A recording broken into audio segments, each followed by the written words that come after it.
I am James, King of England, Scotland, and Ireland, anointed by the grace of God in the year of our Lord 1603. Born in 1566 in Edinburgh, I was but a child of 13 months when I ascended to the Scottish throne following my mother Mary, Queen of Scots' abdication. My early years were spent navigating the treacherous waters of Scottish politics, surrounded by nobles who sought to wield power in my name. These experiences taught me resilience, wit, and the necessity of ruling firmly to maintain order. In 1603, the passing of the childless Elizabeth I brought a new chapter to my life, for I inherited the English crown and united the kingdoms of Scotland and England under a single monarch. It was a moment of profound significance, a dream realized, though not without its challenges. The transition was uneasy. I was a foreign king to many Englishmen, and suspicion shadowed my every move. As King of England, I sought to bring peace to a realm long divided by religious discord. I believed in the divine right of kings, a principle I defended with unwavering conviction, for I saw myself as God's lieutenant on earth. Yet, I was not blind to the need for compromise.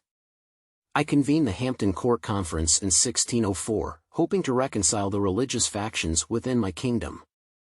While I could not appease everyone, the conference bore one lasting fruit, the commissioning of the King James Bible, a work I consider one of the crowning achievements of my reign.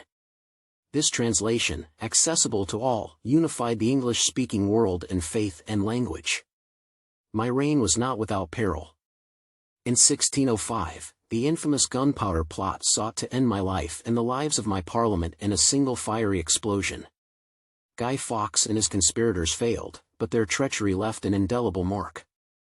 It reminded me that a king's life is always under threat, and vigilance is the price of sovereignty.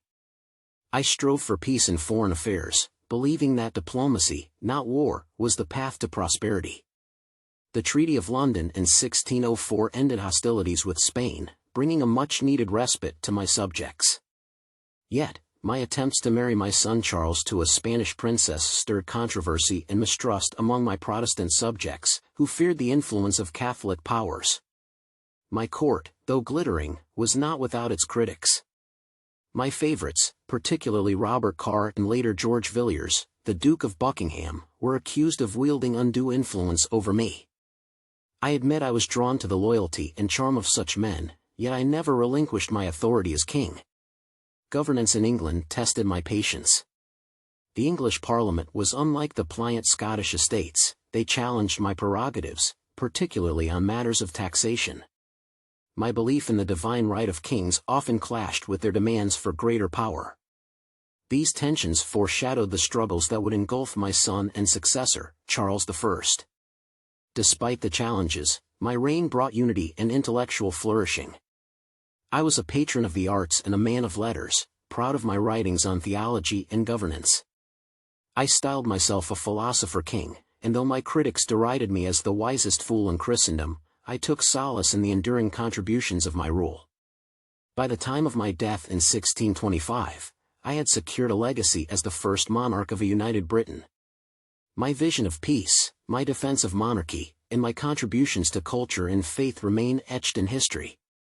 Though my reign was imperfect, I faced its trials with steadfastness and left a foundation upon which future generations could build.